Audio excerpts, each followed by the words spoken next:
Let's talk about sound and the evolution of the jaw suspension.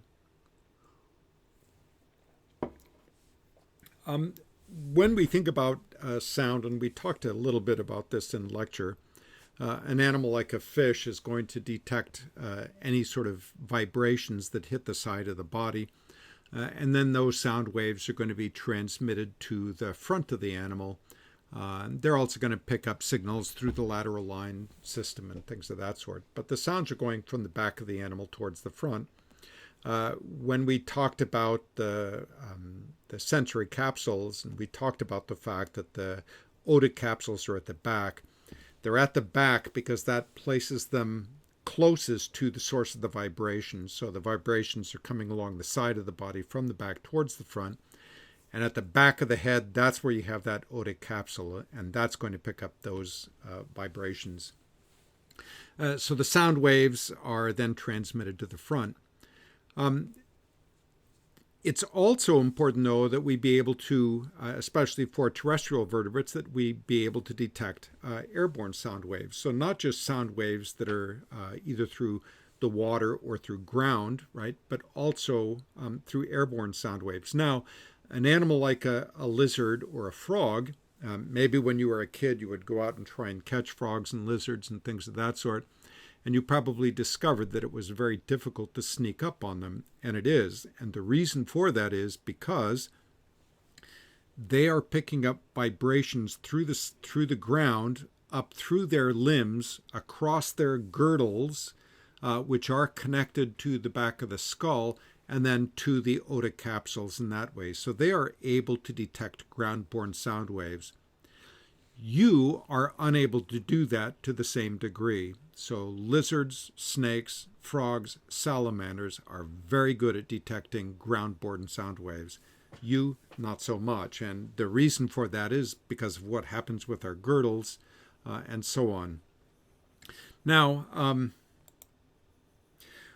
when we start talking about detection of sound waves, we have to talk about the evolution of the how the mandibles are supported and connected, and that's referred to as the Mandibular Suspensorium. And we're not going to go through all of these different conditions, paleostylian, autostylian, all that sort of stuff. Instead, I want to concentrate on just this diagram right here to make my point. Let's start off at the bottom here. This diagram illustrates essentially what the ancestral condition of the jaw suspension would look like. And I should point out that this is already a little bit derived, right? Because what you'll notice that you have right here is this palatoquadrate cartilage right here. And there's Meckel's cartilage right there. What are the palato and Meckel's cartilage? Those are the first branchial arches. So here you'll notice there's number 2, number 3, number 4, 5, 6, and 7. And in front of each of these is an opening, right, for water flows. So that's quote unquote spherical. That's where water is coming in through the mouth. It flows out of the throat through these openings right here, and these arches are supporting the gills. So the gills then are going to have all this water rushing over them, and that's where they're picking up their oxygen. So this branchial skeleton right here, that's splanchno-cranium, right? That branchial skeleton is made up of cartilage and can be converted into bone, right? Bone is just ossified cartilage. And that very first pair of branchial supports is this arch right here. The upper part is the palatoquadrate, the lower part is Meckel's cartilage. Now, notice how it's anchored right here. The posterior margin of the palatoquadrate is anchored to the skull. If you look at modern fishes, so things like the perch or trout or something of that sort, or even if you have had a pet goldfish, and the pet goldfish opens its mouth, you'll notice what happens. If you put a piece of food into your aquarium and the little food pellet drops down, the goldfish comes up in front of it, opens its mouth, and the food item is sucked into the mouth. But you know that's not really what's happening because they can't suck, right? But somehow they don't have diaphragms. They can't generate negative pressure like you would generate negative pressure.